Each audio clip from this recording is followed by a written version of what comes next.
안녕하세요. 어,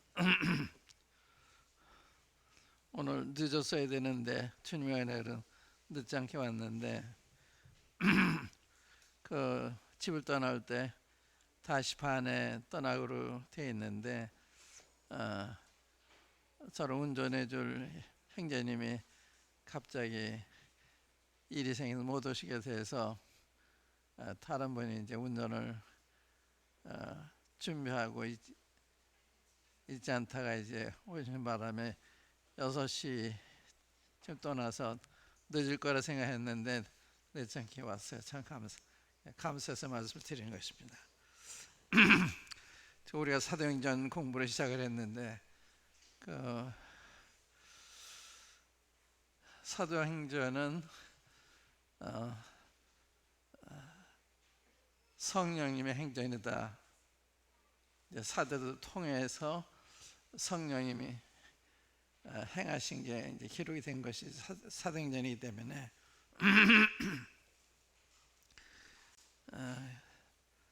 성령의 행전이라고 이렇게 말씀하는데, 이 사도행전은 초대교회가 세워져서 첫 30년간의 기간에 이루어진 일들을 기록한 거예요. 30년간에 전 세계가, 당시의 세계가 복음을 듣게 된 놀라운 일이죠. 그 당시 교통사정을 보거나 이럴 때 그 사도 바울이 예루살렘에서 로마까지, 아시아를 거쳐서 저 유럽 로마까지 또 스페인까지 이렇게 복음을 널리 전파를 했는데 어떻게 그럴 수가 있었을까? 성령님의 능력이죠. 사람을 살 수 없는 여러 가지 이제 당시의 상황을 봐서 기독교를 반대하는 사람들이나 이제 그 당시에 위험들이 긴 여행을 하게 되면 위험들이 많이 있었고, 또 기독교를 반대하는 이러한 반대도 있었기 때문에 그렇게 순탄한 중에 먼 거리를 그렇게 왕래하면서 복음을 전할 수 있었던 것이 아니었기 때문에 생각할수록 놀라운 일이 이루어진 것을 우리가 이제 사도행전에서 보게 되는데, 사도행전 1장에 보면 1장 8절에 오직 성령이 너에게 임하시면 너희가 권능을 받고 예루살렘과 온 유다와 사마리아와 땅까지 이른 내 증인이 되리라 하시고 하늘로 승천하셨어요. 그 말씀만 하시고 다시 말하면 앞으로 어떻게 주님의 일을 해야 될 것인지, 복음 어떻게 전해야 되고 교회를 어떻게 세워야 되고 교회에 관계된 구체적인 일을 어떻게 수행해야 되느냐 한마디 말씀 안 하셨어요. 성령 한 분한테 부탁하고 가신 거다 이 말이에요. 그래서 성령 한 분을 통해서 이제 모든 일에 인도를 받도록 이렇게 하신 것이기 때문에 성령님에게 모든 비중이 달려 있는 우리의 신앙생활, 교회 생활에 있어서 모든 비중이 성령님한테 달려 있다. 한 분한테. 그런데 이제 그래서 이제 그 사도행전 28장까지 이렇게 놀라운 역사가 놀랍게 이루어졌는데, 우리도 그렇게 생각하고 있나 하는 게 이제 우리 자신한테 질문할 수 있는 거죠. 우리가 성령님에게 모든 비중을 두고 살고 있나, 개인적으로나 교회적으로나. 이제 이게 우리가 사도행전 공부하면서 돌아볼 수 있는 거라고 생각을 하고요. 그러니까 이제 사도행전에 보면 성령님이 어떤 분이시고 왜 오셨고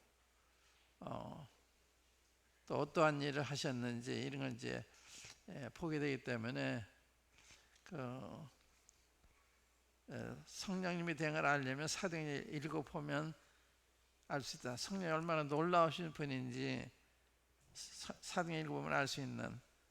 그 다음에 교회는 어떻게 운영이 되어야 되는지 그것도 성경 사도행 읽어보면 알 수 있고, 또 전도는 어떻게 해야 되나, 선교는 어떻게 해야 되나, 이게 좀 사도행에 다 기록이 되어 있는 거예요. 그러니까 전도의 지침서, 교회의 지침서, 선교의 지침서, 여기 다 있어요.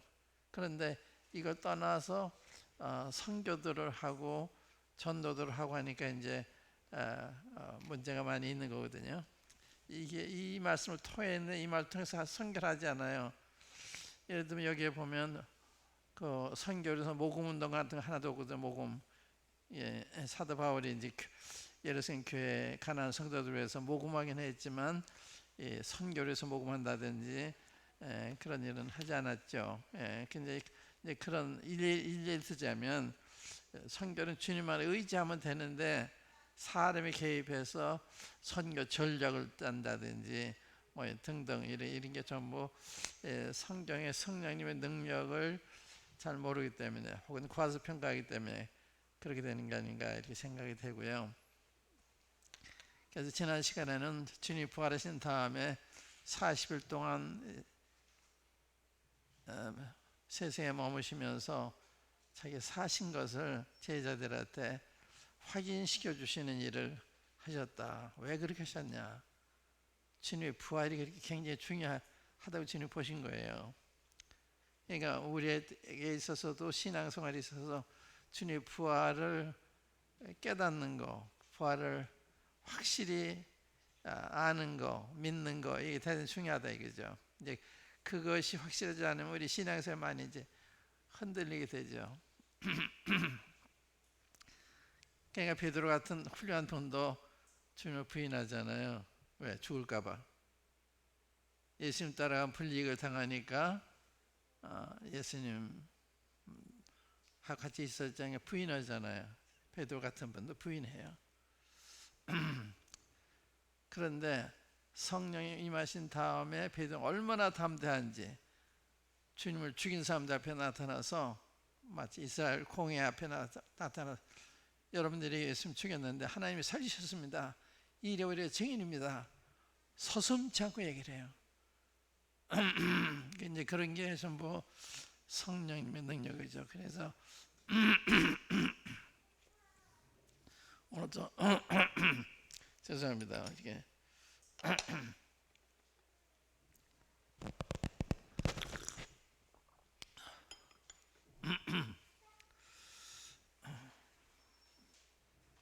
성령님에 대해서 그래도 대강점 이렇게 말씀을 들으면 좋겠다 이렇게 생각하고서 이제 사도행 두 번째 시간으로, 혹은 주님이 강조하신 것 가운데 하나가 주님 부활하신 거, 이걸 40일 동안 걸쳐서 여러 가지 확실한 증거로 친히 살아나심을 저희들이 만나셔서 직접 만나서 얘기하심으로 확인해 주셔서 40일 동안 왜 그렇게 하셨냐, 그걸 말씀을 드렸고요. 그래서 그 사복음서의 주님의 부활에 대한 장을 다시 읽어보시면서 제가 확인하면 좋겠다 이런 말씀을 드렸고요. 사도행 1장 한번 열어보세요. 본문을 먼저 읽고요.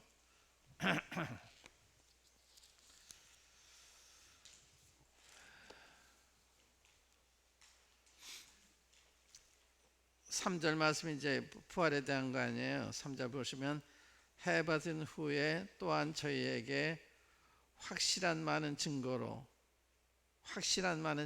논박할 수 없는, 부정할 수 없는 그러한 증거로 친히 사심을 나타내서 40일 동안 저희에게 보이시며 하나님 나라의 일을 말씀하시니라.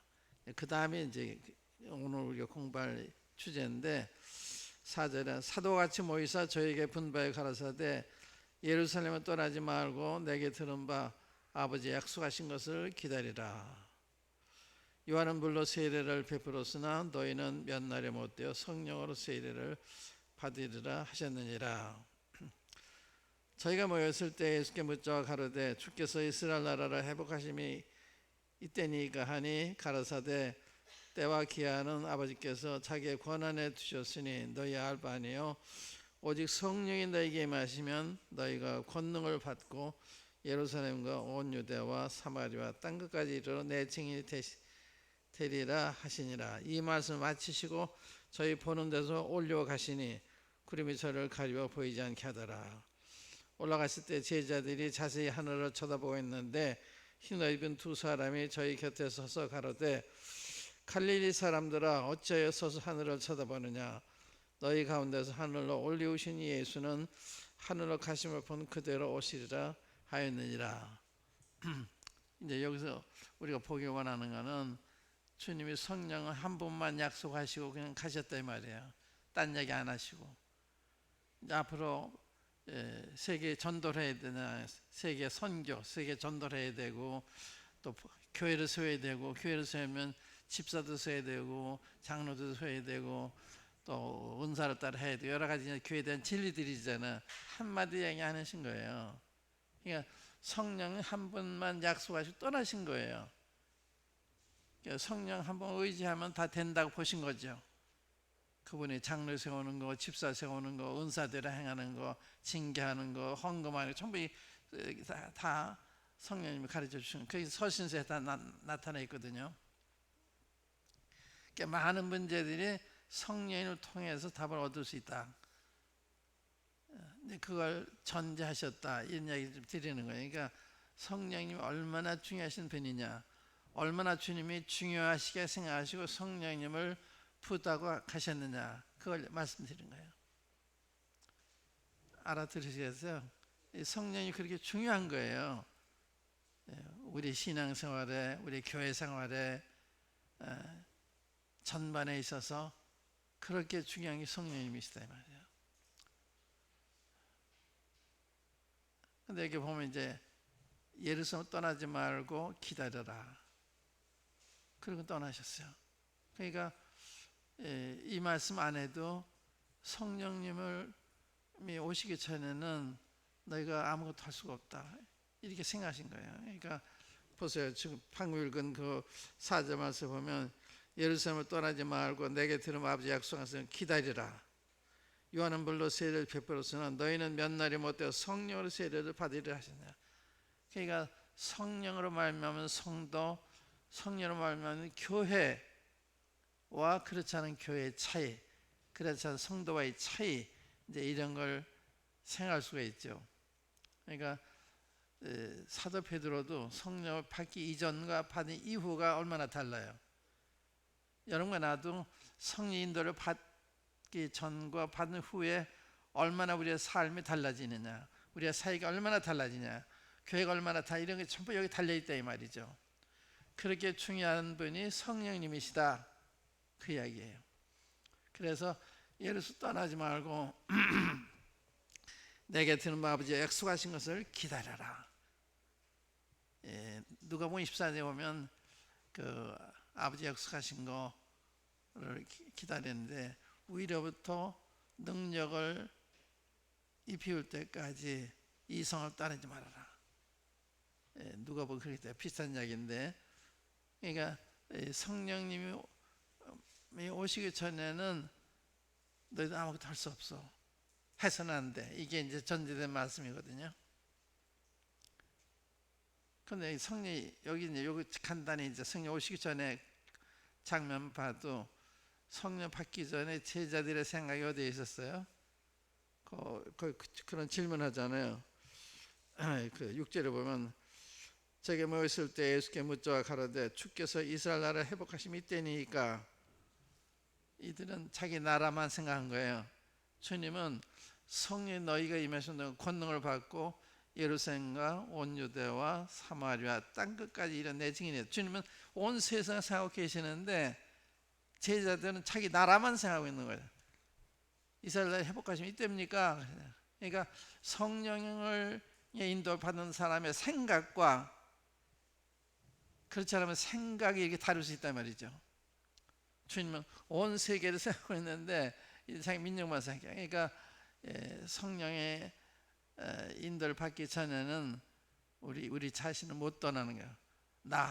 내 가정, 내 교회, 우리나라 교회, 나와 관계 있는 거, 우리와 관계 있는 거 못 벗어나는 거예요. 성령님이 우리 역사하실 때 그 밖을 내다볼 수 있고 관심을 가질 수 있고 거기에 헌신할 수가 있고 그런데 그렇다 이런 말씀. 그러니까 상당히 다르죠. 벌써 제자들이 생각이 자기 나라밖에 모르잖아요. 주님은 온 세상 생각하고 계시잖아요.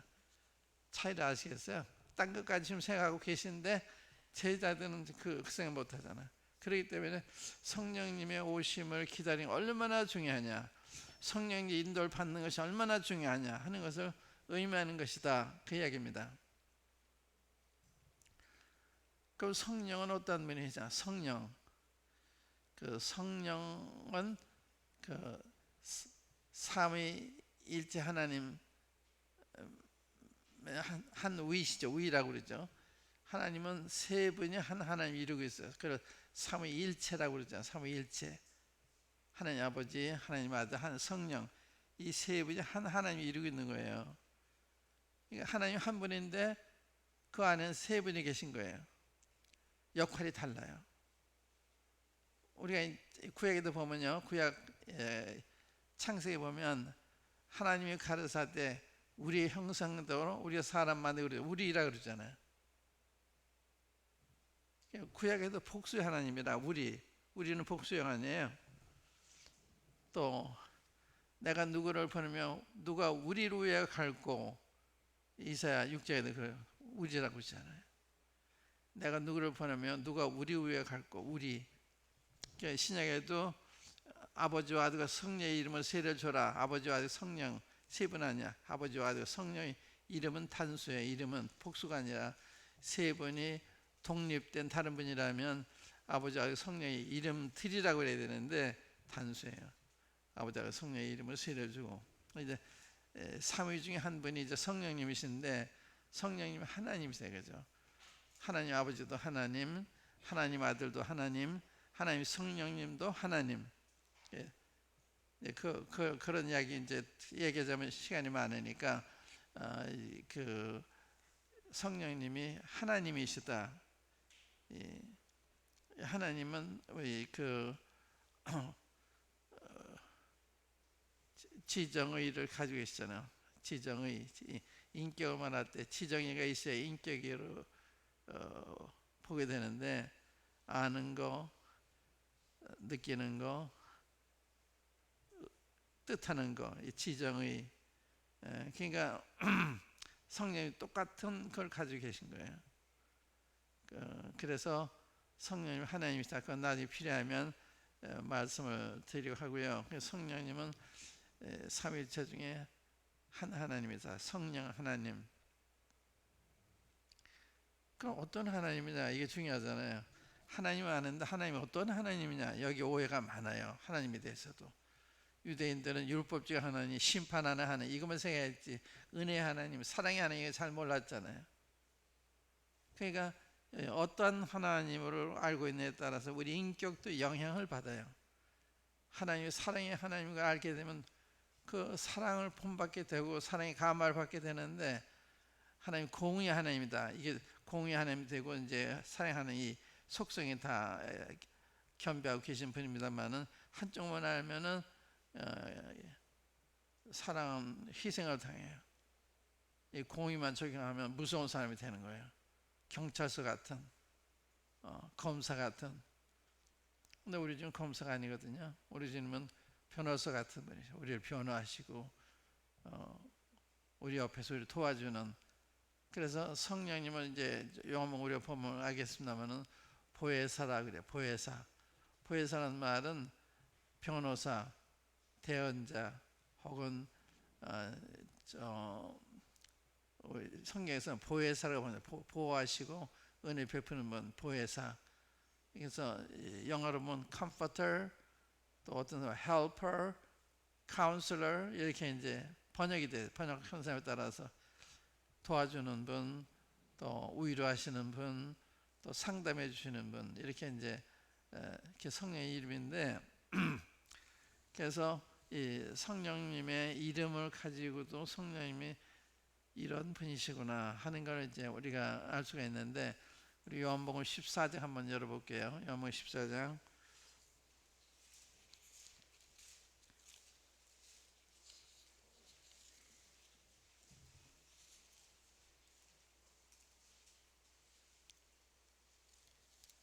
요한복음은 1장부터 12장까지는 일반인들을 상대로 한 주님의 공중사역, 주님의 일반인들에 대한 일반 사역, 13장부터는 제자들과만 모이셔서 마지막으로 하시는 말씀이에요. 유언과 같은 주님의 이제 고별사라고 그러죠. 고별사 13장부터 17장까지.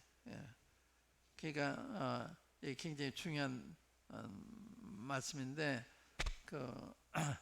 사실은 주님이 3년 동안 일반인들을 상대로 전도를 하셨어요. 하늘나라의 일을 말씀하셨는데 계속 배척하잖아요. 계속 배척하고 귀신 들렸다고 그러고 함부로 하니까 자꾸 거부하니까 주님이 이제 그 공중사역을 끝내세요. 끝나시면서 그들을 떠나서 숨으세요.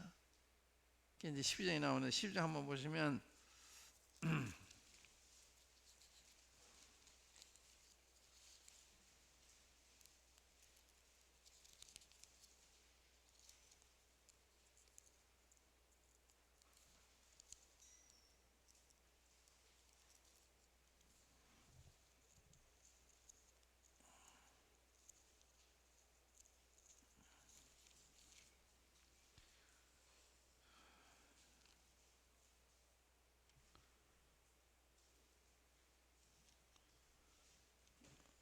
12장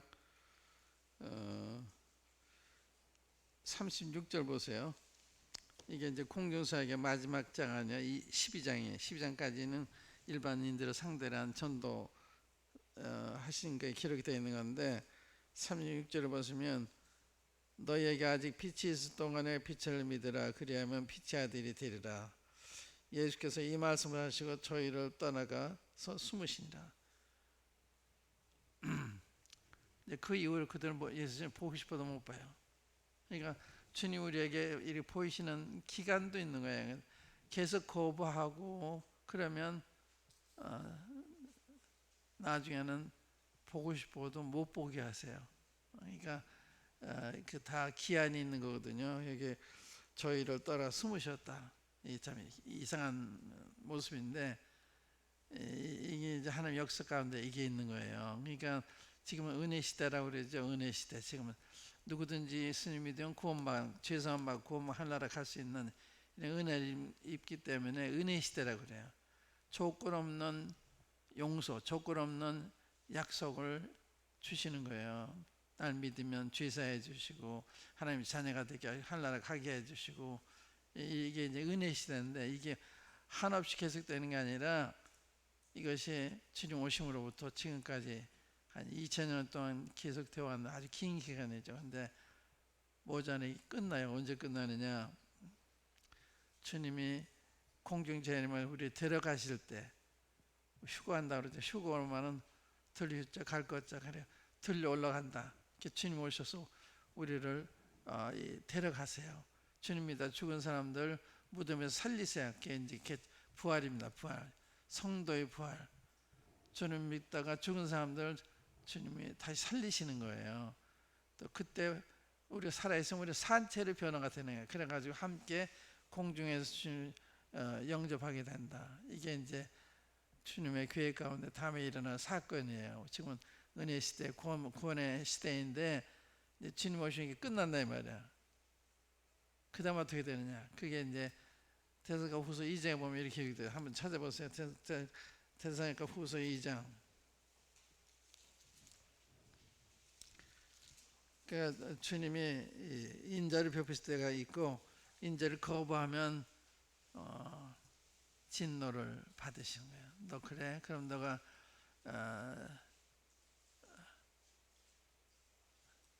은혜를 거절하면 그럼 내 행위에 합당한 벌을 받아라. 이제 그 벌 받도록 하시는 건데 2장 9절을 보시면 악한 자의 마음은 이게 적그리스도가 악한 자의 마음은 사단의 역사를 따라 모든 능력과 표적과 거짓 기적과 불의의 모든 속임으로 멸망하는 자들에게 말이니 이는 저희가 진리의 사랑을 받지 아니하여 구원함을 받지 못함이니라. 이러므로 하나님이 유혹을 저희 가운데 역사하게 하사 거짓 것을 믿게 하시는, 보세요. 거짓 것을 믿게 하죠. 그러니까 적그리스도를 믿게 하는 거예요.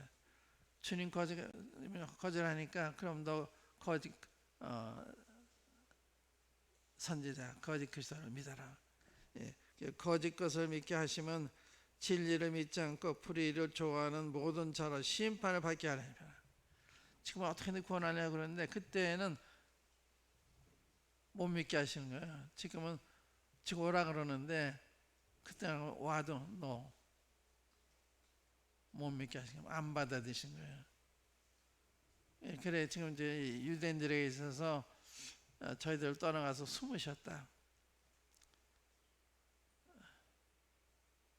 호산나 찬송이라도 하는 오실 때까지 너희가 나를 보지 못한다. 주님이 재림하실 때까지 유대인들 못 보는 거예요. 주님은 못 보여. 일종의 벌이죠. 벌, 무서운 벌이죠. 볼 수 있어도 주님 안 보여주시니까 못 보죠.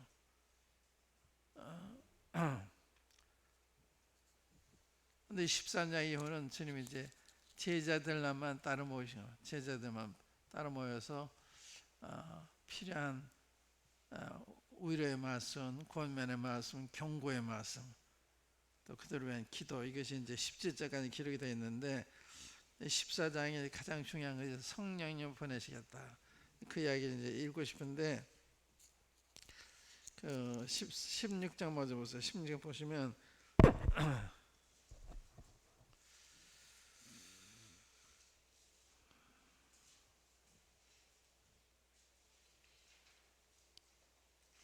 (7절) 보세요. 16장 7절.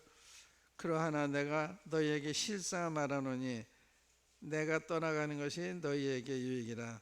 내가 떠나가지 아니하면 보혜사가 너희에게로 오시지 아니할 것이요 가면 내가 그를 너희에게로 보내리니. 내가 가면, 내가 떠나면 보혜사 보내. 이 말은 무슨 이제 시대가 바뀌는 거예요. 전에는 이제 하나님 아들이 역사하는 시대였잖아요. 근데 이제 주님이 떠나가시면 하늘을 가시면 이제 성령님이 그 일을 계승하시는 거예요. 그러니까 성령의 시대라고 그래요. 이 시대, 은혜의 시대, 성령의 시대, 성 역사는 시대예요. 그러니까 시대가 바뀌는 거예요 지금. 그러니까 예루살렘 떠나지 말고 아버지 약속하신 것을 기다려라. 요한은 물러서 너에게 세례를 베풀었지만 너희는 몇 날마다 성령으로 세례를 받으리라. 오직 성령 너에게 마시면다가 권능을 받고 예루살렘과 온 유대와 사마리아 땅까지 내 증인이 되리라. 그 전에는요, 주님이 전에 계실 때는 마태복음 10장 읽어보세요. 유대인의 길로도 가지 말고 사마리아 고을에 들어가지 말고, 이방인의 길로도 가지 말고 또 사마리아의 고을에 들어가지 말고 오직 차라리 이사 이로운 자에게로 가라. 그래서 이방인에게 전도하는 걸 금하셨어요. 또 사마리아 가는 것도 금하셨어요. 그런데 지금은 저 땅까지 증인이 되라고 그랬잖아. 너희는 가서 모든 족속 제자 삼으라고 그랬잖아요. 시대가 바뀐 거예요. 그 은혜로 인해서 복음이 우리한테까지도 와서 복음을 듣고 구원받고 하나님의 자녀가 되고 이제 선교하는 일까지 하게 되고 이런 놀라운 이런 은혜를 입게 된 거거든. 굉장히 놀란 거예요. 굉장히 놀란 거예요. 우리가 이런 그 시대에 처했다고 하는 것이 굉장히 놀란 거다 이거죠. 그러니까 시대가 바뀌었다. 성령 시대다. 이제 주님 역사하는 시대가 아니라 주님이 성령님을 통해서 역사하시는 거예요. 그러니까 내가 떠나가는 유익이다. 내가 떠나가지 않으면 보혜사가 오시지 않는다. 내가 가면 그를 보내리니. 주님이 이제 성령님이 주님이 하시던 일을 계승해서 그 일을 계속 하시는 것이죠. 근데 이분이 누구시냐? 이제 14장 보시면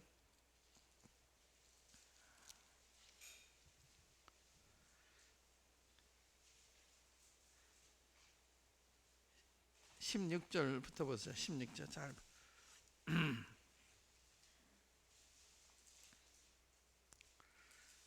내가 아버지께 구하겠으니 그가 또 다른 보혜사를 너에게 주사 영원토록 너희와 함께 있게 하시리니 저는 진리의 영이라 세상은 능히 저를 받지 못하나니 이는 저를 보지도 못하고 알지도 못함이라. 그러나 너희는 저를 아나니 저는 너희와 함께 거하시며 또 너희 속에 계시겠습니다. 이게 여기 놀라운 말씀이에요.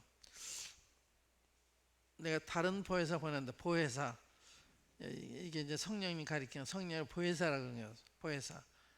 아까 말씀드린 위로하는 자, 영어 번역에서는요 위로하는 자, comforter, 또 helper, 돕는 자, 또 counselor, 또 상담자 이렇게 번역해서 이렇게 다 그걸 내포한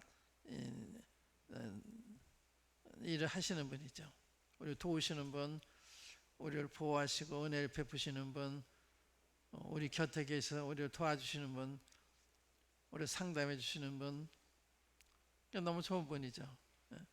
컴포터, 우리 위로해 주시면 얼마나 좋아요. 성령님 무서운 분이 아니라 우리를 위해서 보내주시는, 우리가 은혜, 위로가 필요할 때 위로해 주시는, 상담이 필요할 때 상담해 주시는, 도움이 필요할 때 도움을 주시는, 우리를 변화하고 필요할 때 변화해 주시는 놀라운 분이에요. 그러니까 굉장히 좋으신 분인데 이분을 의지할 줄 모르니까 참 어리석은 거죠. 이분을 의지하면 필요한 모든 걸 다 얻을 수가 있는데 이분을 외면하고 살고 있는 거예요. 외면하고 관심도 두지 않고 의지하려고 하지도 않고. 그래서 여러분들 이 사도행전 공부를 통해서 이 성령님에 대한 이 인식만 다시 하셔도 굉장한 소득이죠. 성령님을 다시 성령님의 중요성을 알아서 성령 더 의지하는 사람이 된다면 얼마나 삶이 윤택해지겠어요. 얼마나 능력이 있겠어요. 그러니까 성령 의지는 굉장히 중요한 거예요. 제가 이제 지난 주말에 저 강릉 속초 저 휴전선까지 갔다 왔는데 저는 이제 그 강릉에는 옛날에 저 구TV 방송할 때 청청 한 사람이 연락이 와가지고 그동안 연락을 하고 강릉 모임도 나가고 이제 그런 분이 계신데 상담하고 싶다고 올라온다고 그래서 내가 내려가죠. 그래서 이제 그분 만나러 간 거예요. 그분 만나러 가면 또 거기에 강릉에도 모임이 있고 또 양양에도 모임이 있고 또 속초에도 모임이 있거든요. 근데 내가 속초 가기 원하는 왜 가기 원한가 하면 속초에 그 사역자 형제님이 1년 전에 부인을 잃었어요. 부인이 주님께로 가셨어요. 이분이 혼자 계시면 얼마나 외로울까. 한번 어떻게 사는지 좀 가봐야 되겠구나. 위로하러 간 거예요.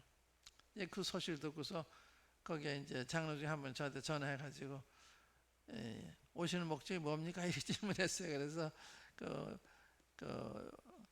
오이문차 가는 게 첫 번째고요. 그 다음에는 모임을 방문하는 거 그랬더니 그분이 그 특별 집회를 계획했어요.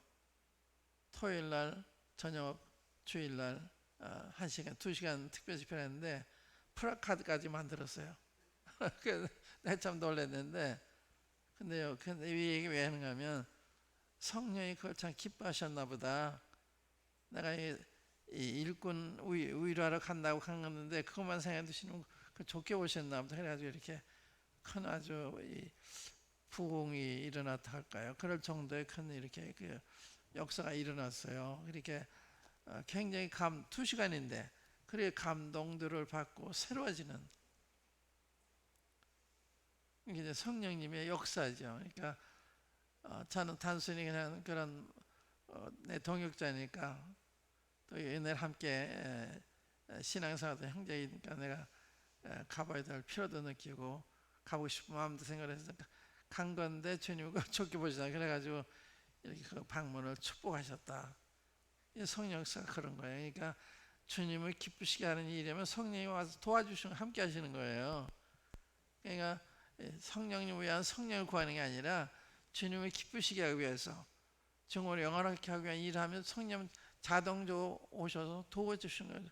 왜 성령의 역사 가운데 하나가 주의 영광을 나타내시는 거니까 주님을 증거하시는 거니까. 그러니까 주님 기쁘시게 하면 성령님이 좋아하시는 거예요. 그래서 함께 하시고 축복하시고, 그거 내 경험에서 참 항상 선한 마음 품고 선한 일에 열심하면 주님이 이렇게 성령님 통해서 축복하시는 그런 걸 제가 많이 느껴요. 저는 이렇게 순회를 정정하는데, 지난번에도 이제 17일 동안 그 여러 모임을 방문했는데 가는 곳마다 주님 함께 하시더라고요. 그게 내가 놀랐어요.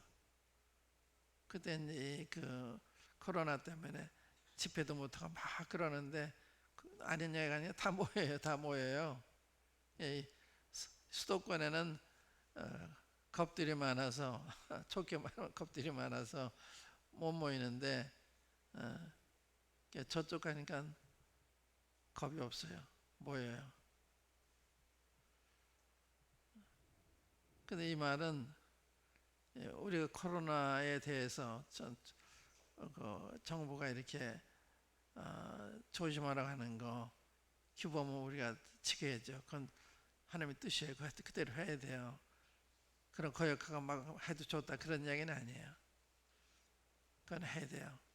또 남한테 피해 주면 안 되니까 그래 모이는 걸 상관한 거 그런 데 뜻이 있잖아요. 마스크 하는 것도 마찬가지고.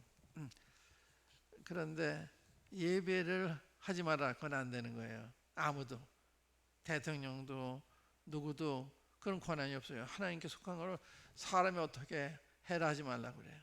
안 되는 거거든요. 그건 안 되는 거예요. 그러니까 그래서 이 정부한테 이렇게 해야 될 게 뭔가 하면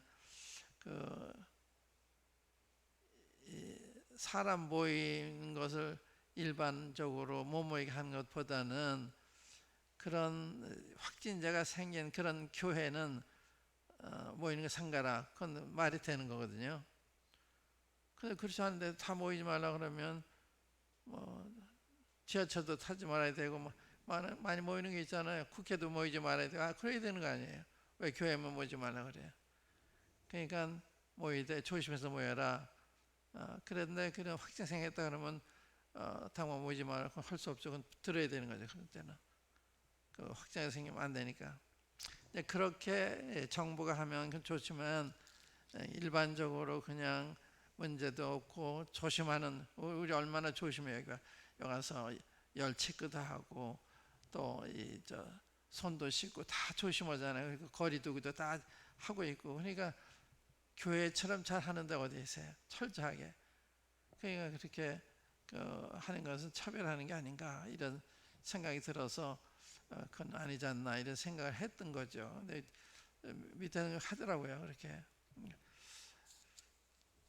그래서 제가 지난번에 말씀드렸었지만은 그 여행을 통해서 말하는 믿음과 행동하는 믿음이 다르구나 하는 걸 배웠다는 얘기 말씀을 드렸는데, 그건 믿음이 행동하는 거예요.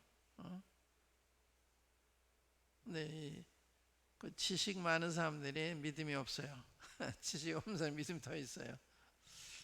지식이 너무 세상이 밝으니까 이해관계 빠르거든요.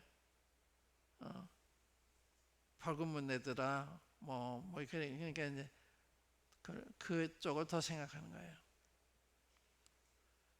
이제 신앙은 그런 게 아니죠. 이게 주님 앞에서 옳으냐 그러냐 이제 이런 데서 우리 이제 행동 결정하는 건데,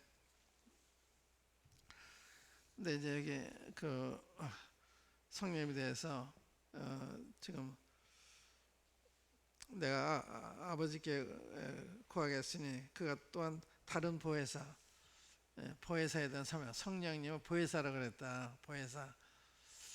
여기 다른 보혜사라는 말은 주님이 보혜사예요. 그러니까 그 요한일서 2장 1절에 보면 누가 죄를 보면 우리에게 대언자가 있으니, 아버지 앞에 대언자가 있으니 우리 주 예수 그리스도시라.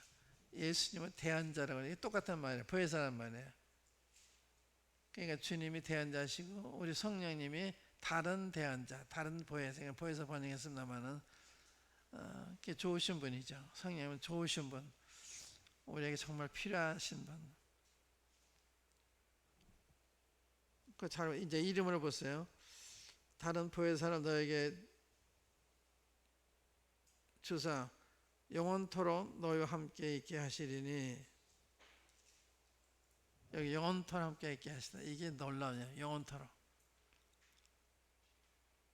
구약 시대에는 영원토록 계시지 않아서 성령님이 그 왕을 기름 부을 때, 제사장을 세울 때, 이럴 때 이제 성령이 임하세요. 또 특별한 목적으로 왜 성령이 임하셨다가 또 떠나세요.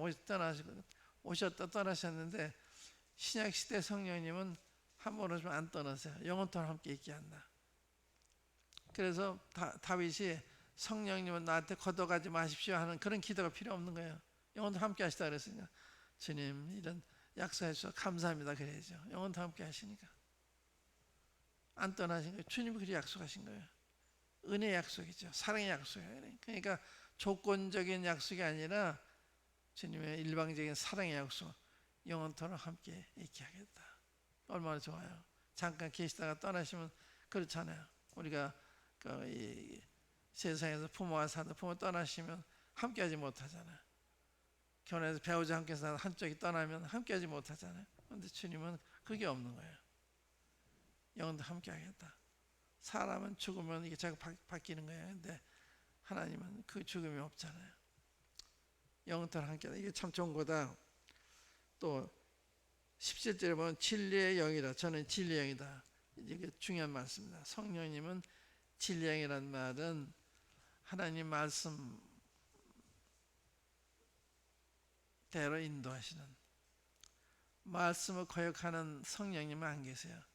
그러니까 성령 역사는 하나님 말씀과 맞느냐 그러면 그게 맞는 그 진리의 영의 역사예요. 성령 말씀을 틀리는데 성령 인도하셨다면 그 거짓말이 되는 거예요. 진리의 영이기 때문에 진리 외에 다른 데를 인도를 안 하시는 거죠. 하나님 말씀을 떠나서 인도하신다든지, 예를 들면 내가 믿지 않는 사람하고 결혼하려고 하는데 주님이 인도하셨다. 그럼 거짓말이 되는 거예요. 주님 그런 일에 인도하시지 않아요. 진리의 영이라는 말은 그런 말이다. 하나님의 말씀과 어긋나게 인도하는 영이 아니시다. 성령 역사하시면 말씀을 따라 인도하시는, 진리의 영이라는 말이 참 좋죠. 진리의 영. 그 다음에 세상한 등이 저를 받지 못하나 이는 저를 보지도 못하고 알지도 못함이라. 그러나 너희는 저를 아나니 저는 너희와 함께 거하시며 또 너희 속에 계시겠습니다. 우리 속에 계신다. 그리스도인의 표시입니다. 이게 로마서 8장 9절에 보면 누구든지 그리스도의 영이 없으면 그리스도의 사람이 아니라, 크리스찬의 정의는 성령이 무엇이 있느냐 없느냐 여기에 있는 거예요. 복음을 깨달았느냐 못 깨달았느냐 거기에 있는 게 아니에요. 복음을 깨달을 수 있죠. 그게 크리스찬을 만드는 게 아니에요. 성령님 내 안에 들어오셔야 되거든요. 그래서 너희가 믿음에 있는 건 너희가 시험하고 너희가 확증하라. 예수 그리스도께서 너희 안에 계신 줄 너희가 스스로 알지 못하느냐. 그럼 너희는 버리운 자다. 그러니까 성령 우리 안에 계신 것이 이게 그리스도인의 정의다. 그리스도인이 아니냐 하는 것을 판가름하는 거다.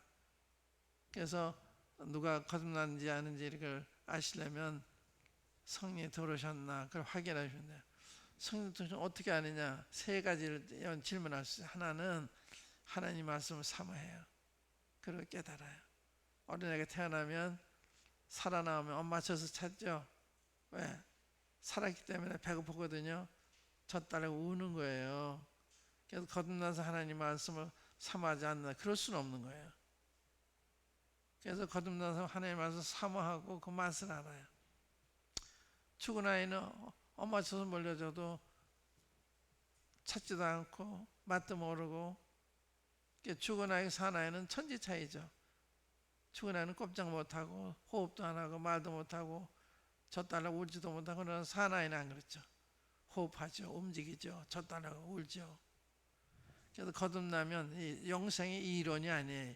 실제 생명입니다. 그렇기 때문에 영생의 양식인 하나님 말씀을 사모하게 되는 거예요. 주의 말씀이 맛이 어찌 그리 단죠. 내 입술에 꿀송보다 더하던 소리가 이렇게 되는 거예요. 어린애가 엄마 젖을 얼마나 꿀송이 같아요. 겁나서 하나님만 그런 거예요. 그러니까 하나님 말씀에 대한 꿀송이 같이 이렇게 달고 사모하는 마음이 없으면 문제가 있는 거예요. 생명이 있는데 젖에 관심이 없다.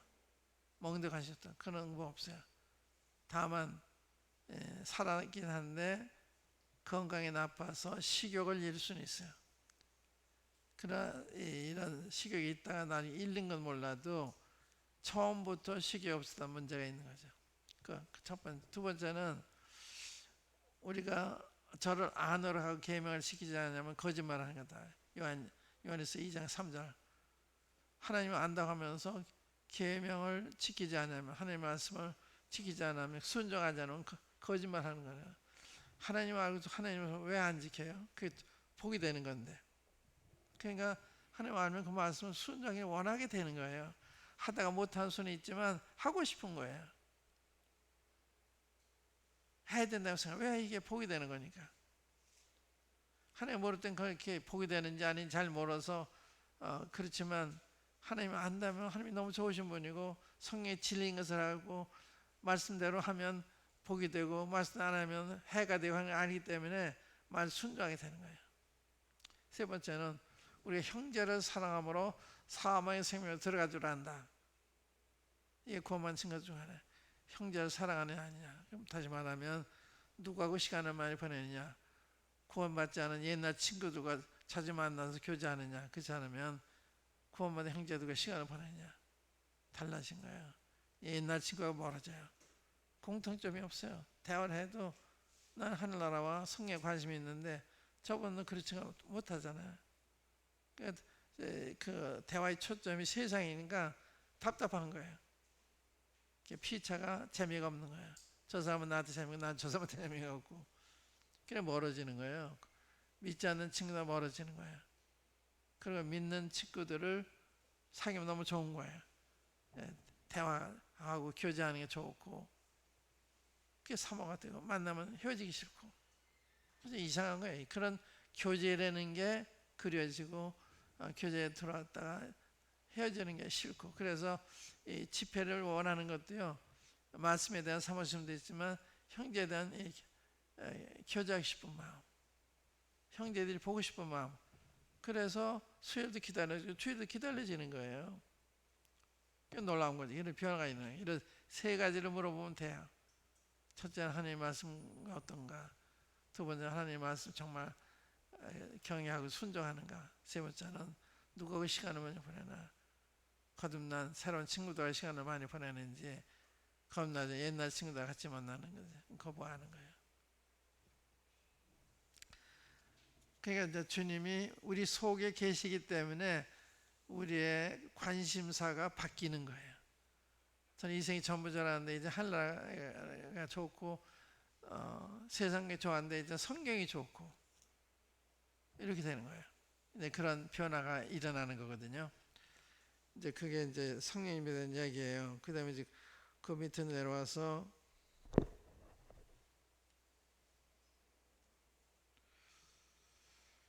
26절 보세요. 26절 보혜사 곧 아버지께서 내 이름으로 보내실 성령을 보혜사 진리의 영 성령이라 했죠.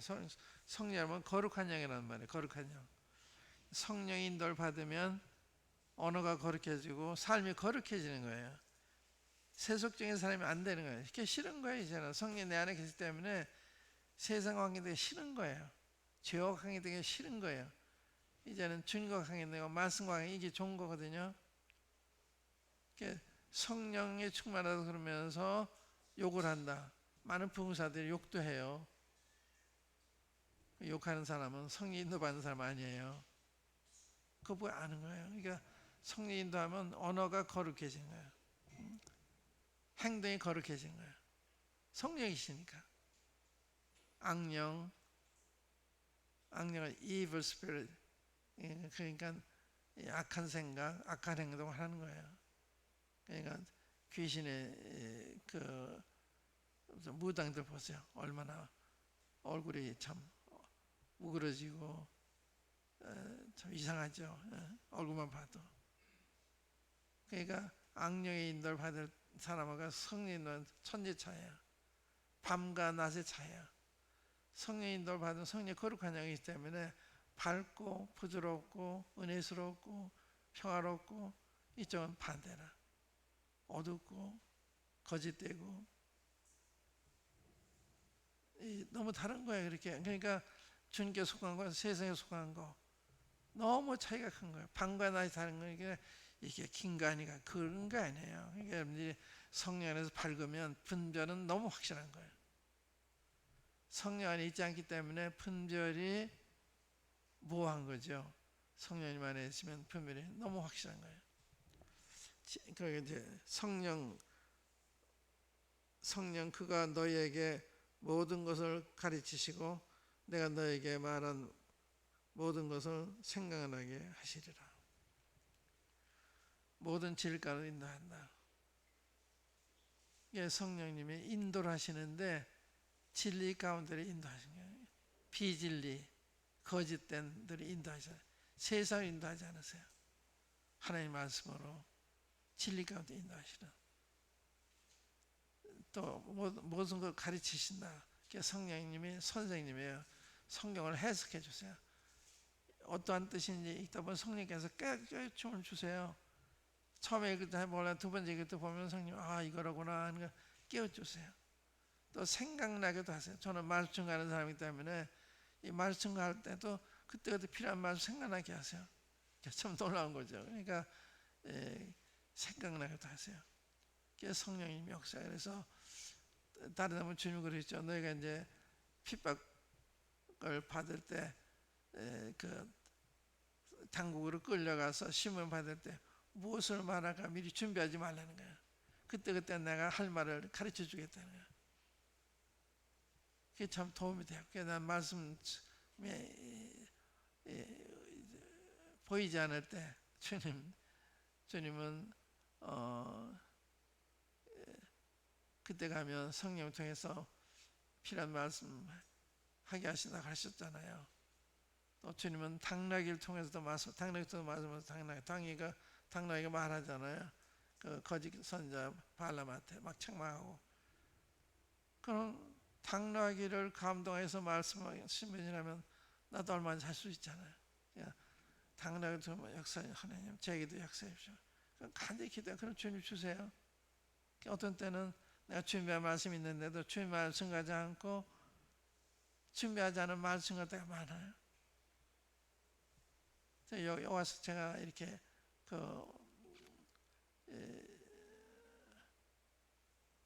금요일날 교환을 만들어 가져왔는데 그렇게 제가 못하잖아요. 전 크게 그런 교재 만들려고 하면 저는 부담입니다. 교재 만들 수는 있는데 그대로 못하니까. 전에 진 깁스라는 분이 계셨어요. 그 훌륭한 미국의 맥다나형과 같이 이제 통역하는 훌륭한 분이신데 그분이 한국에 그 국제수행한테 강사로 오셨는데 그분이 일본에 증거한 그런 똑같은 말을 한국에 전한다는 이야기를 듣고서 제가 전화로서 이제 그런 걸 전하지 않으면 좋겠습니다. 그래도 나 그런 비슷한 얘기 하는데 그분 대답이요. 나는 한 번도 똑같은 말씀 전한 적이 없다. 난 전하지 못한다. 그러는 거예요. 그때 똑같은 주제 가지고 얘기해도 다른 거예요. 그때 그 모인 사람들이 필요에 따라서 방향이 다르게 또 말씀하시니까. 근데 그 말씀을 제가 이해하더라고요.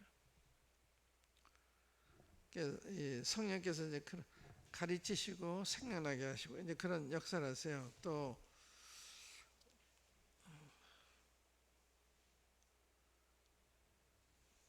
이제 15장에 보시면 15장 끝부분에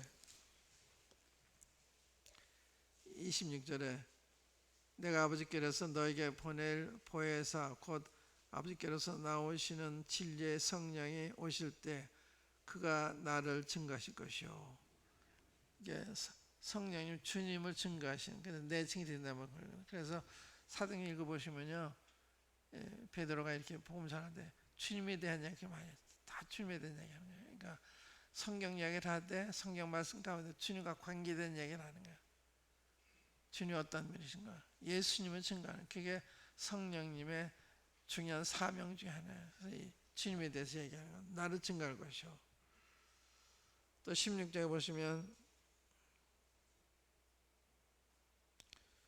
7절에 그러나 내가 너에게 실상을 말하노니 내가 떠나가는 것이 너에게 유익이라. 내가 떠나가지 아니하면 보혜사가 너에게로 오시지 아니할 것이요 가면 내가 그를 너에게 보내리니 그가 와서 죄에 대하여 의에 대하여 심판에 대하여 세상을 책망하시리라. 죄에 대하여라면 저희가 나를 믿지 아니하며, 이 성령님 세 가지, 세상과 관련 세 가지 일을 하시는 것이 죄에 대해서 책망하시는 거예요. 우리 사도행 2장 읽어보면 베드로가 예수님을 주와 그리스도가 되게 하셨다, 너희들 못 본 예수님을 주와 그리스도가 되게 하니까 사람들이 마음이 찔려가지고 형제들 어찌하고 그랬잖아요. 주님 안 믿었단 말은 주님을 거역했단 말 같은 거예요. 그러니까 자기들이 거역한 주님이 주와 그리스도가 됐다고 그러니까 겁이 난 거예요. 죄에 대해 증거하시잖아요. 또 의에 대하여 하면 내가 아버지께로 가며 아버지께 너희가 다시 나를 보지 못하며, 이게 무슨 뜻이에요? 의라면 내가 아버지께 간다는 말은 주님이 한 아버지가 주님을 인정하신 거예요. 주님이 잘못했으면 아버지께 갈 수가 없죠. 아버지께 가셨단 말은 주님이 다시 살리시고 받으셨다는 말 같은 거예요. 그러니까 주님이 옳다는 걸 성령에서 증거하는 거예요. 예수님 옳다. 그래서 너희 중에 하나님이 살리셨다, 이게 계속 나오는 말씀이거든요, 사도행전에. 근데 심판에 대하면 이 세상 임금이 심판받아요. 이 세상 임금이 누구예요? 사탄을 이 세상 임금이라는 거예요. 이 세상을 통치하는 건 사탄이에요. 아세요? 또 이 세상 신이라고도 그랬어요. 이 세상 신. 세상 사람들이 신을 여기는 게 마귀라. 세상은요, 마귀가 더 가까워요. 하나님보다 더 가까워요. 근데 죄인이기 때문에 그 마귀 하는 게 더 받아지는 거예요. 더 가까이 이해가 되고 받아지는 거예요. 하나님은 이런 의롭고 참된 거기 때문에 이 거리가 먼 거라. 그래서 사람은 본성적으로 사탄과 더 가까워요. 본성적으로. 하나님과 더 가까운 게 아니에요. 이 세상 신이다, 이 세상 임금이다. 마귀 이렇게 그 능력이 많다 그럴까, 교활하다 그럴까, 이렇게 사람들 속여서 자기 하나님 받아들이죠. 자기를 임금으로 받아들여. 그래서 얼마나 많은 종교들이 가서 빌어요. 부처 앞에 가서 대통령 가서 빌고 국회의원도 빌고 다 빌잖아요. 얼마나 인간이 어리석어요. 돌덩어리한테 구리덩어리한테 비는 거예요. 어떤 구렁이한테 이런 성신에 대해서. 사람이 그렇게 어둡고 어리석고 그런 거예요. 이게 사람이 훌륭하다는 게 성경 알면은 다른 거예요. 내가 예를 들어서 그 세계적인 그 역사학자들이 많잖아요. 좋은 분들이 많은데 물론 훌륭한 분들이죠. 그들 과소평가는 아닌데, 그런데 그분의 역사 쓴 걸 보면 하나님에 대한 얘기 안 해요. 성경에 대한 얘기 참고는 해요. 참고적으로 얘기를 하는데 하나님이 주가 돼야 되는 거예요. 성경이 주가 돼야 되는 거예요. 역사 쓸 때. 안 그렇거든요. 그러니까 하나님 모르니까 저럴 수밖에. 학자로서 연구는 많이 했지만, 그럴듯한 좋은 이야기는 많이 했지만, 그러나 이 하나님 편에서 보고 얘기하는 건 너무 다른. 제가 지난 금요일에 말씀드렸나요? 그 역사의 그 사관이라는 게 있잖아요. 역사 어떤 눈으로 보느냐, 어떤 관점으로 보느냐, 이게 역수관이거든요. 근데 여긴 두 가지가 있어요. 하나는 인간의 측면에서 보는 거하고, 역사를 하나의 측면에서 보는 거하고. 그래서 제가 수 놓는 거를 비교했죠. 수 놓는데 여인이 방석으로 수 놓는데 밑에서 보면 시력이 얽혀서 도대체 이게 뭐냐 이해가 안 가는 거예요. 위에서 보면 아름다운 무늬가 만들어져 가잖아요. 하나님 편에서 보는 거예요. 그러니까 이 역사는 이게 복잡한 것 같고 그 혼란스럽죠. 그렇죠. 위에서 보면 당신의 뜻이 척척 이루어져 가는 거예요. 지금도 마찬가지예요. 이게 혼란하고 그렇지만 당신의 뜻을 이루시는 거예요. 근데 밑에서 보면 이해가 안 되는 거죠. 그러니까 이 역사도 하나님 편에서 봐야 제대로 아는 거예요. 그러니까 성경에 그 역사를 어떻게 써야 되느냐, 이게 교본이거든요. 이걸 봐야 역사를 해석할 수가 있어요. 예를 들면 전쟁이 일어났다, 무슨 뜻이냐, 또 이런 온역이 일어났다, 무슨 뜻이냐, 이게 다 하나님 징계예요. 하나님 재앙이에요. 그렇게 보고서 얘기하는 거예요. 하나님께부터 온 거거든요. 사람이 온 게 아니에요. 하나님과 관계를 잘해야 이런 문제 해결이 되는 거지, 방역을 잘해서 해결되는 건 아니에요. 일적인 도움을 받아 조심을 해야 되죠. 그걸 필요 없다 그런 얘기는 아니고, 그러나 근본적으로 이런 문제 해결은 하나님과 해결해야 돼요. 그래서 내 이름을 일컫는 백성이 자기 죄를 깨닫고 겸비해서 하나님 얼굴 구하면 내가 이 땅을 고치고 회복시킬 약속하세요. 그러니까 하나님께 돌아와야 되는 거예요. 하나님께 돌아와요. 개인적인 문제가 있어서 하나님께 돌아와야 해결이 되는 거지, 거기서 벗어나라고 발버둥 친다가 해결되는 게 아니에요. 언제든지 우리 문제 하나님과 이렇게 해결하면 자연적으로 풀리는 거예요.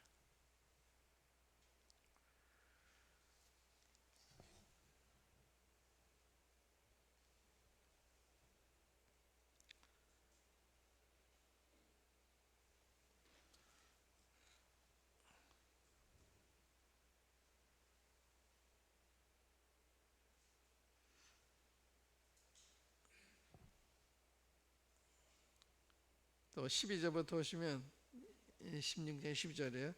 내가 아직도 너희에게 이를 것이 많으나 지금은 너희가 감당치 못하리라. 주님 말씀할 때 이해를 못하는 거예요. 이게 성령 오신 다음에 얘기하시겠다 이거죠. 그러나 진리의 성령이 오시면 그가 너희를 모든 진리 가운데로 인도하시리니 그가 자유로 말하지 않고 오직 듣는 것을 말하시며 장래의 일을 너희에게 알리시리라.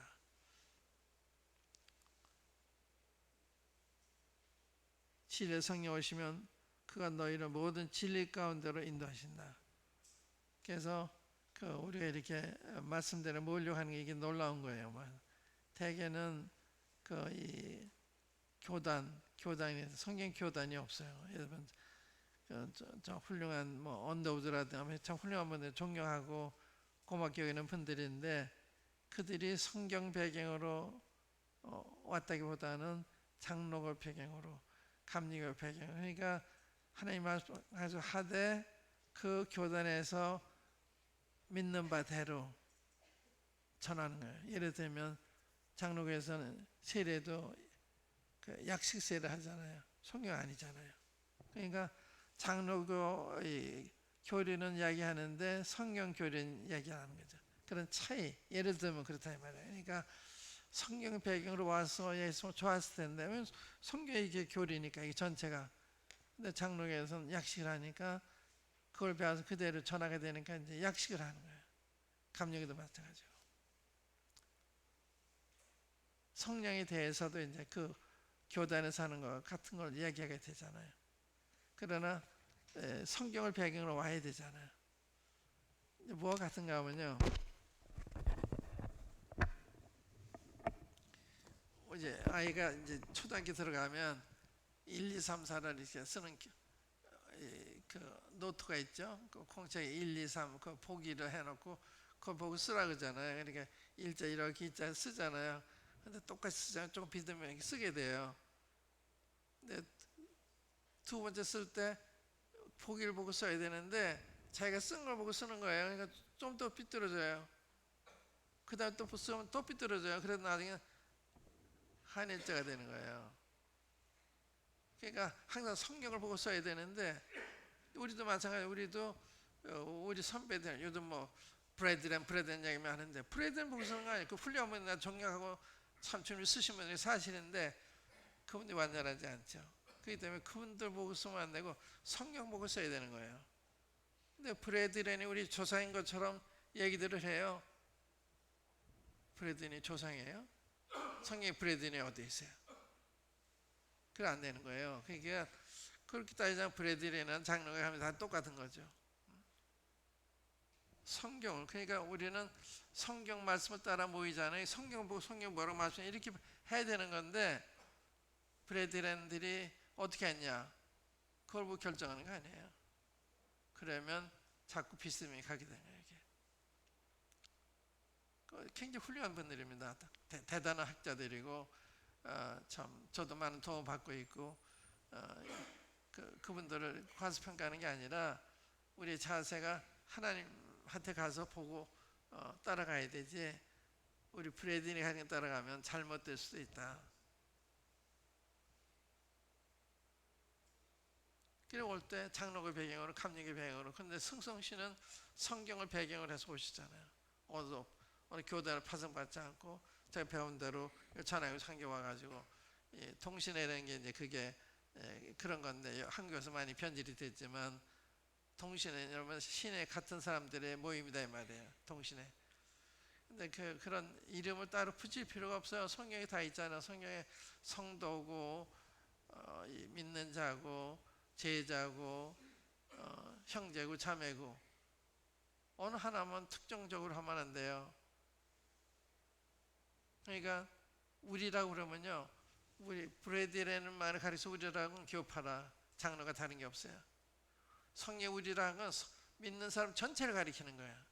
우리라고 하는 건. 그러니까 우리 할 때 조심스럽게 써야 되는 거예요. 우리 지역 모임 할 때는 그 이야기 표현할 수밖에 없지만은, 그러나 이제 우리 같은 사람들 얘기할 때 우리라고 그러면 좀 그런 모순에 빠질 수도 있어요. 그러니까 얘기할 때는 성경이 가르치는 교회, 신약 교회는 뭐라고 가르쳤냐, 신약 교회는 어떻게 했냐, 이렇게 질문해야 돼. 우리도 질문해야 되는 거예요. 거듭해야 되는 거거든요. 브레드란 요즘 설자가 아주 그걸 받아들이는 것처럼 글 쓰는 사람들 브레드라는 역사를 쓰고 그래요. 그래서 참 이상하다. 그 이상을 참 모르는구나. 저는 한 번도 브레드란 생각한 적도 없고, 그분은 내 존경하고 많이 배우고 그렇지만 그분들이 교본은 아니죠. 성령의 교본이죠. 그래서 미국에서 제가 존경하는 분이 있어요. 시단 코이라는 분인데 굉장히 훌륭한 분이에요. 무디 방송국에서 방송 목사 일하시면서 오픈라인이라는 프로그램이 있는데 그건 전국에서 질문이 와요. 그 질문 시간이에요. 척척 대답하는 거예요. 뭐 신학에 대한 거든 참 어려운 문제에 대해서 다 척 대답하는 훌륭한 분이세요. 근데 그분을 제가 알아서 이렇게 종종 뵙고 교제를 했는데 그분이 저한테 문서를 하나 주셨어요. 자매들의 잠잠하는 거, 수건 쓴 거, 이건 그 당시 문화다. 그걸 저를 설득시키려고 주신 거예요. 그래서 제가 읽어보고 나서 저는 받아들일 수 없습니다. 그걸 그렇게 했어요. 제가 존경하는 분이고 제가 비교할 수 훌륭한 분이신데, 그러나 제가 수건 쓰는 게 이게 문화가 아니고 영적인 가르침이잖아요. 너무 선명한데, 그러니까 아무리 훌륭한 사람이라도 내가 확신이 있으면 내가 판단할 수가 있는 거예요. 사람들이 받았으면 그걸 가지고 또 비교를 하니까 답이 없어요. 그러니까 내가 성령님을 통해서 확신했으면 얼마든지 내가 주장도 할 수가 있고, 주장 못하면 난 이렇게 분별한다 얘기할 수도, 주장보다는 난 이렇게 분별은 잘 모르겠습니다 이렇게 겸손히 얘기할 수도 있죠. 근데 분별도 이게 자꾸 바뀌어요. 전에 이제 우리가 교회는 건물이 아니고 구원받은 사람들의 모임이다 했기 때문에 예배당이라는 말을 구별했었거든요. 그러다 보니까 예배당이 고유명사가 되더라고요. 그래서 예를 들면 노량진 교회 하면은 그 교회 차에다가요 노량진 예배당이를 쓰고 다녀요. 노량진 교회 차지 노량진 예배당 차가 아니잖아요. 공문서에도 노량진 예를 든 거예요. 노량진 예배당으로 보내는 거예요. 노량진 교회가 보내는 예배당 보내는 게 아니네.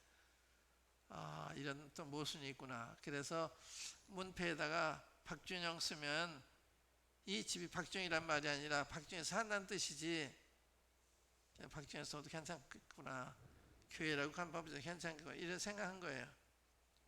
어떤 사람들은 그걸 아주 굉장한 진리로 생각해가지고요, 어느 교회가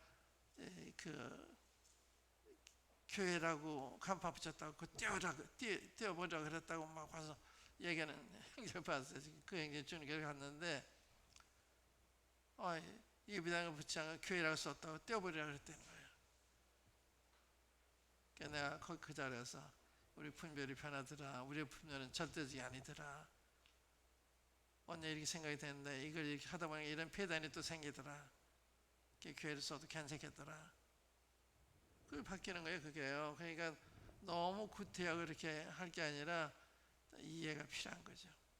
우리의 분별은 절대적이 아니에요. 그러니까 우리 분별도 조심조심 얘기해야 되고 내 생각이 이런데 잘못인지 모르겠습니다. 이럴 잘못 수도 있으니까 내가 이제 그런 겸손하게 얘기할 필요가 있는 거죠. 제가 지금 말씀드린 것은 성경이 기본이 돼야 되는데 성경에 관해서 이야기한 어느 교단이 배경이 되면 그 교단이 가르친 대로 해야 되니까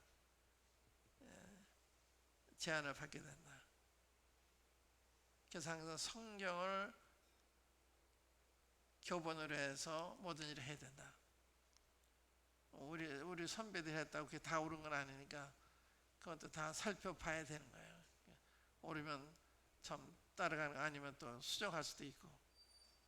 그러니까 항상 성경 얘기하면 돼요. 성경을 어느 형제님이 이렇게 했다, 다비 형님이 이렇게 했다, 또 조지미가 이렇게 했다. 그게 기준이 아니에요. 성경에 이렇게 기록되어 있잖아요. 그럼 할 말이 없잖아요. 성경이 그러니까 성경을 잘못 이해하지 않는 한.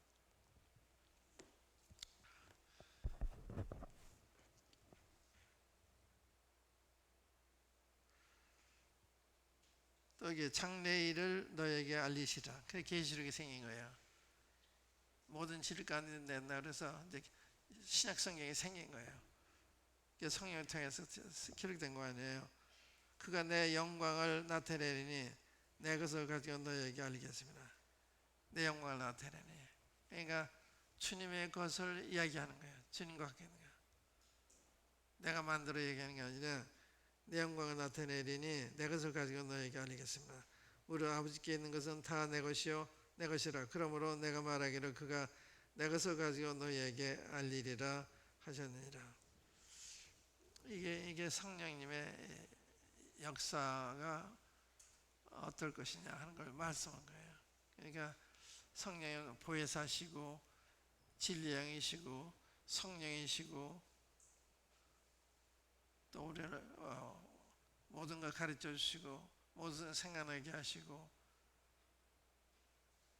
우리 진리 가운데 인도하시고 또 주의 것을 주님을 증거하는 분이시고 또 주 영광을 나타내시는 분이 이게 이제 성령님의 기본 역사예요. 이제 이런 걸 잘 알면 여기서 벗어나면 문제가 있는 거죠. 근데 이제 우리 그 사도행전 1장에서 너희들이 몇 날에 모두 성령으로 세례를 받으라. 성령의 세례 먼저 여기까지 말씀드릴게요. 성령의 세례를 받으리라. 그 무슨 뜻이에요? 어떤 사람은 성령 세례가 계속 반복되는 것을 이야기하는데 그런 것 같지는 않아요. 너가 몇 날이 못 되어 성령 세례를 받으라. 그러니까 몇 날이 못 되는 것은 그때가 40일 되니까 10일 후에 몇 날이 10일이에요. 50대 된 날이 50절이거든요. 부활로부터 50대 되는 날 성령이 오시게 있는 거예요. 그러니까 몇 날 못 되어 성령으로 세례 받는다는 말은 몇 날 후에 성령님이 오셔서 교회를 탄생시키실 것, 교회를 형성하실 것. 그래서 고린도전서 12장 10절을 보면 우리가 유대인이나 헬라이나 종이나 자유자나 다 한 성령의 세례를 받아 한 몸이 되었고, 이 성령의 세례는 한 몸을 탄생시키는 교회를 탄생시키는 것을 가리켜서 성령의 세례라 그런 거예요. 이거는 우리가 성령 받을 때 성령 세례 받는 건 아니고 거기에 우리는 이제 더해진. 그래서 성령은 주님이 더하시더라 거기에 애드한 거예요. 애드 더하신 거예요. 더하신 거지 성령 세례 받는 게 아니거든요. 주님이 탄생이 몇 년 몇 월 며칠에 있었던 것처럼 성령님의 오셔서 교회 탄생도 오순절날 이루어진 거예요. 그래서 교회 탄생일이 오순절날이에요. 오순절날에 성령 오셔서 이 성령의 세례를 통해서 교회를 형성하신 거예요. 그 찾아보고 마치겠습니다. 고린도전서 12장 13절 보세요.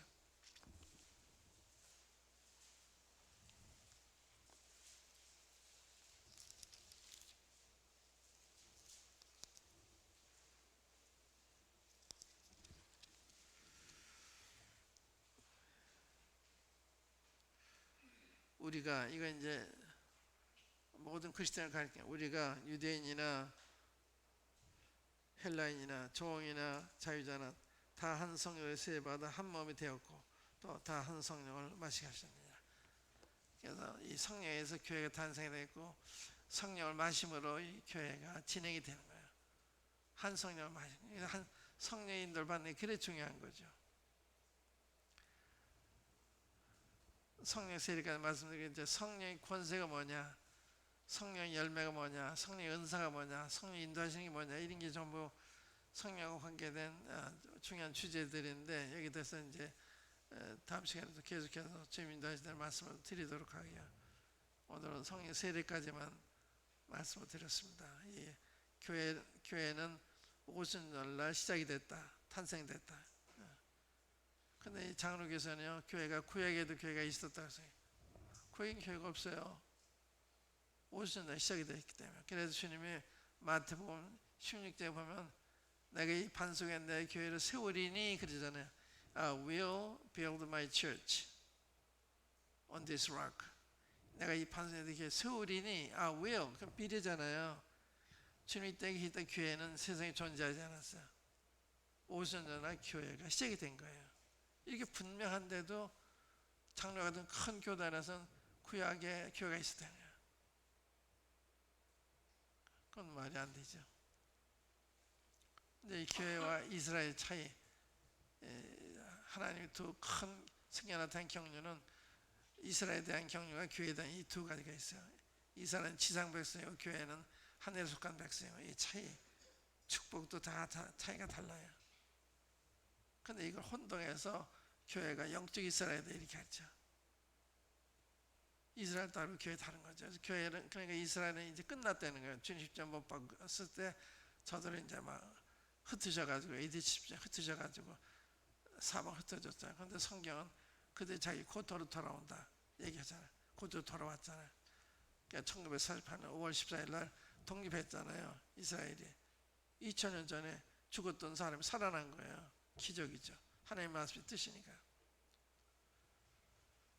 그래서 이스라엘에 대한 경륜이 따라 교회에 대한 경륜이 따라 이게 혼동하면 안 돼요. 그런데 장로교에서는 교회가 이스라엘이다. 영적 이스라엘 이렇게 얘기해요. 이스라엘 경륜 없다 생각. 그렇잖아요. 이스라엘 지금 살아있잖아요. 저렇게 곧도 돌아와 있잖아요.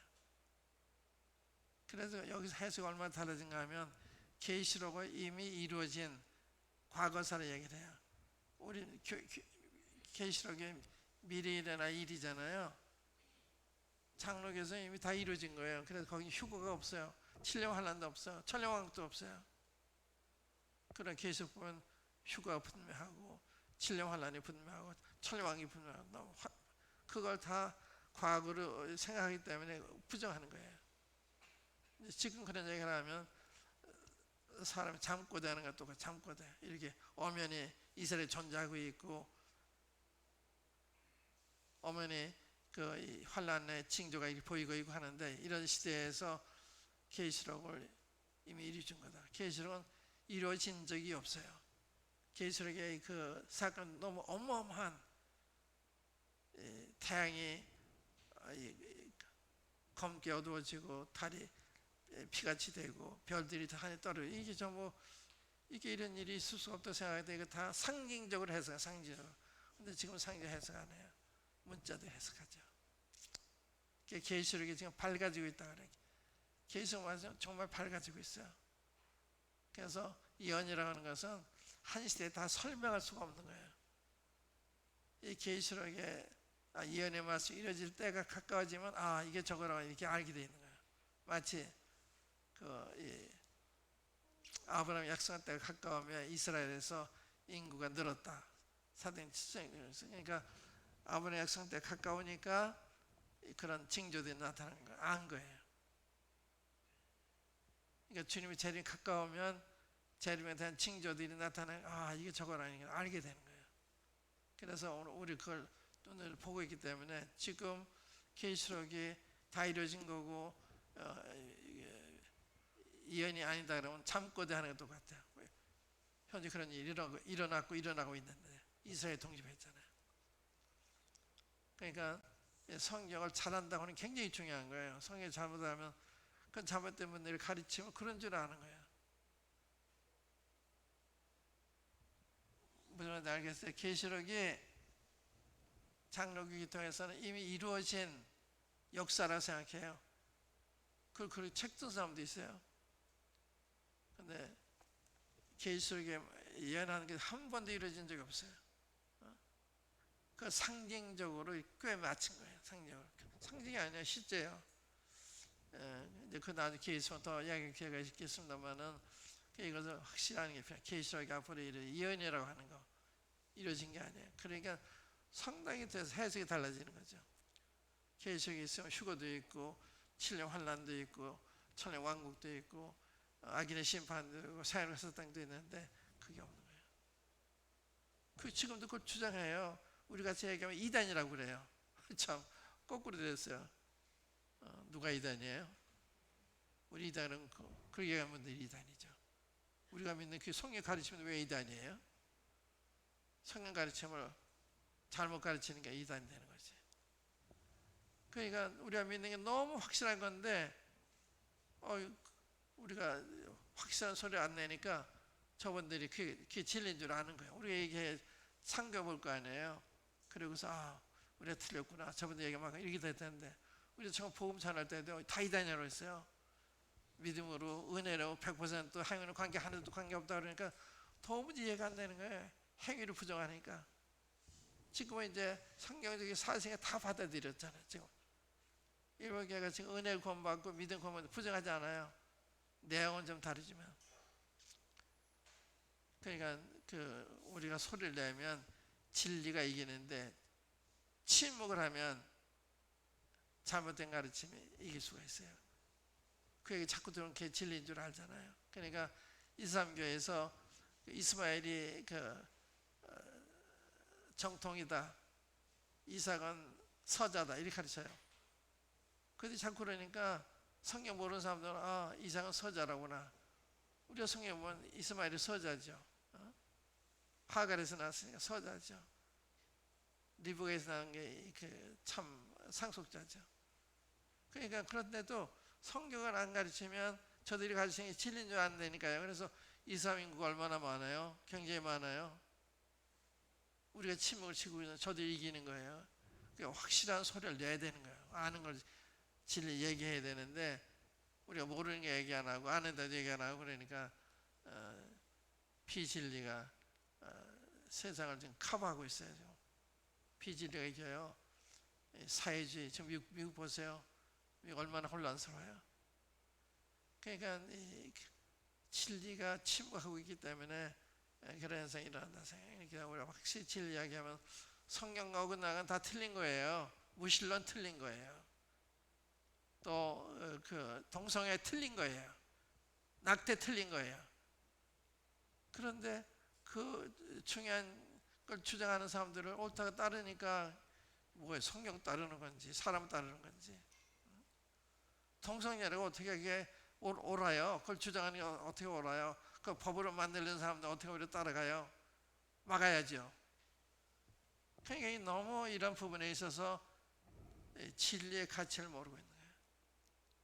그게 세상에 엉망이 되잖아요. 엉망이 돼가는 거예요. 지금 엉망이 돼가고 있어요. 왜? 여러분 제가 침묵지키고 있기 때문에. 확실히 얘기해야 되는 거예요. 여기까지 하겠습니다. 한번 기도하십시다. 각자 한번 기도하시고요. 마지막 한번 기도해 주면 고맙겠습니다.